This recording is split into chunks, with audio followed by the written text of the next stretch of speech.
Nope, nope, nope.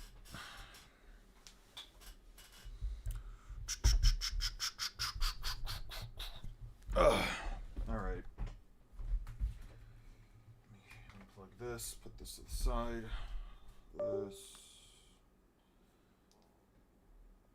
Let me put this on vibrate. Put this on vibrate. Oh shit. Put that over there. Glasses.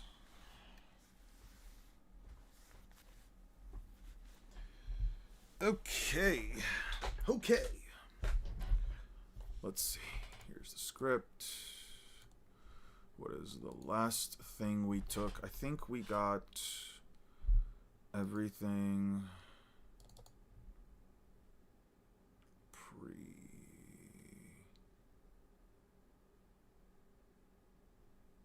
Sasuke retrieval. We got up everything up to here. Okay. We're still gonna need to finish up East Blue, which was chapter what, 80? No, chapter 70. We landed things off in chapter 70. What's up, Unsmart?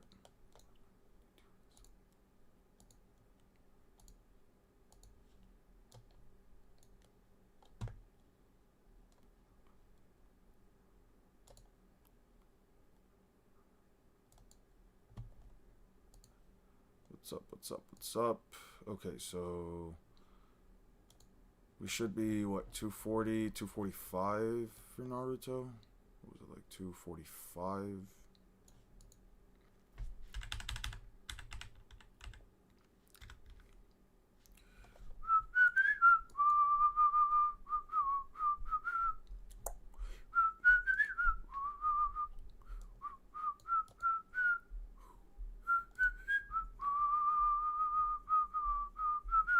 You can't start your night now? That's unfortunate.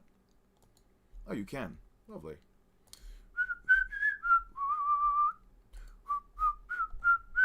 Dun dun dun dun dun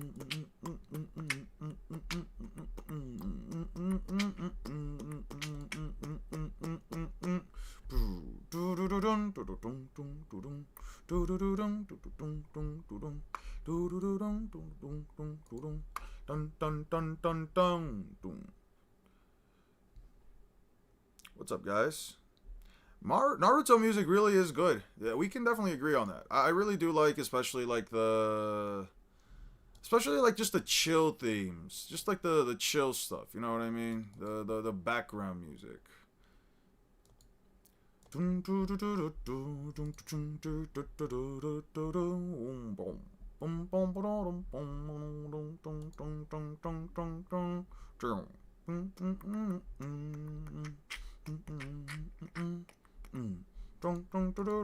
do you whistle?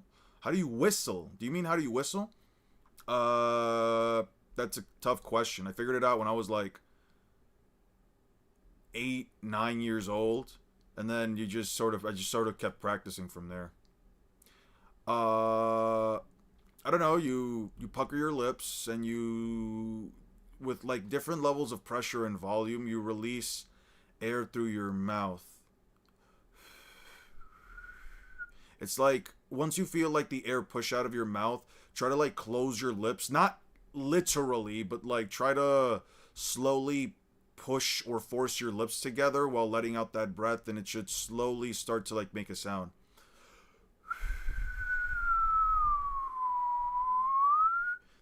You're not supposed to breathe too hard either. When you breathe out, don't breathe don't put too much force into it. It's not really necessary to put a lot of force into like letting out. Just like, hey, what's up, McManigan? That's a funny name. Yeah, you gotta just use it with a little bit of force. It's not really that hard. In terms of like, the amount of pressure you're supposed to put on your lips in order to whistle. Okay, that's why this is pulling back. Let me disconnect that cable. Sure. Okay. Let me pull this up. Okay.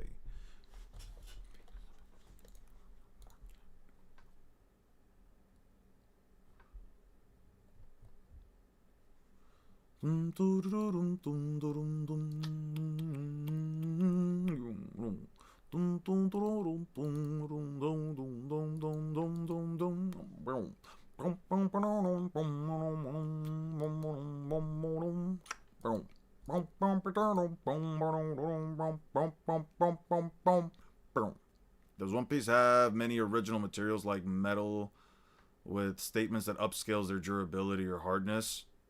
I mean, does Naruto have any original statements that imply that the metal in their series upscales their durability or hardness? I don't know. Probably not. There's probably some Wapple metal stuff. Although I can't tell you whether or not, like Frankie's, General Frankie's made out of Wapple metal.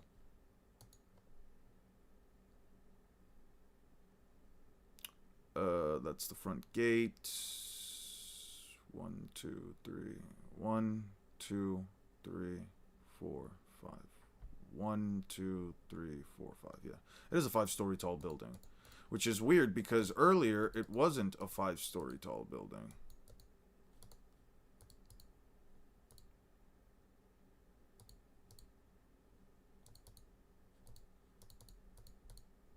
There it is.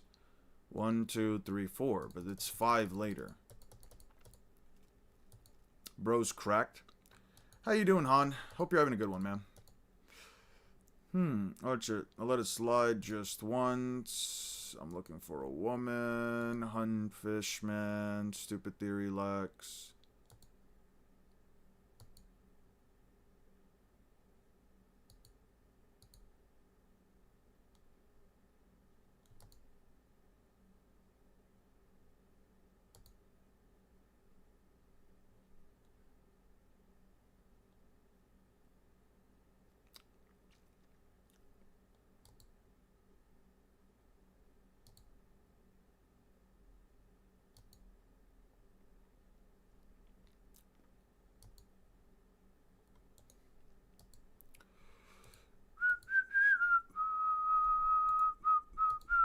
Can you provide the statement where it says that... I know about the heroes and staff stuff. Can you provide the statement that says Orochimaru's Kusanagi blade? Or whatever? Can you give me the statement for that? Zoro making East Blue great again? That's crazy. I reread some earlier the other day. Can we talk about how strong Dory is to lift the giant dino skull? They're very strong. They are very, very strong. They lifted up dino skulls that are about the length of an island. That shit is kind of crazy. Bro's cracked, referring to Dory in my earlier comments. Yeah, bro is kind of freaking crazy.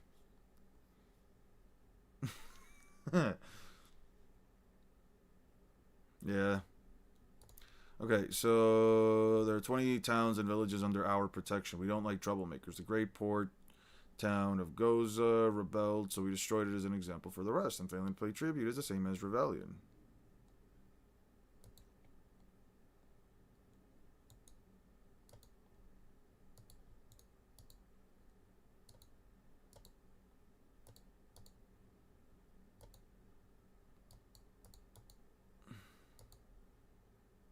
Could this be a prediction? What are you referencing?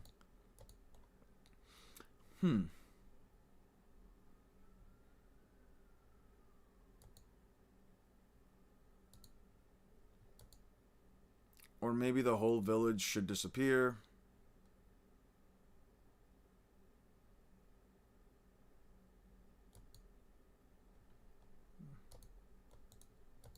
Threatening to wipe out an entire village.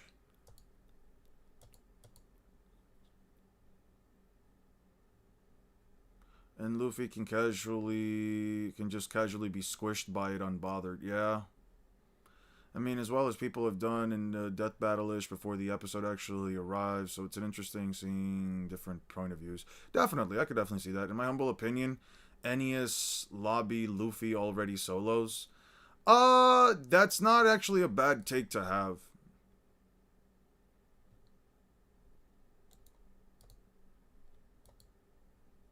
Yeah.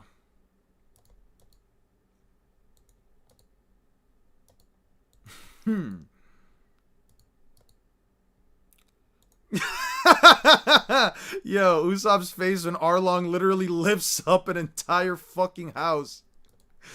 Damn, saying we are the master race is crazy.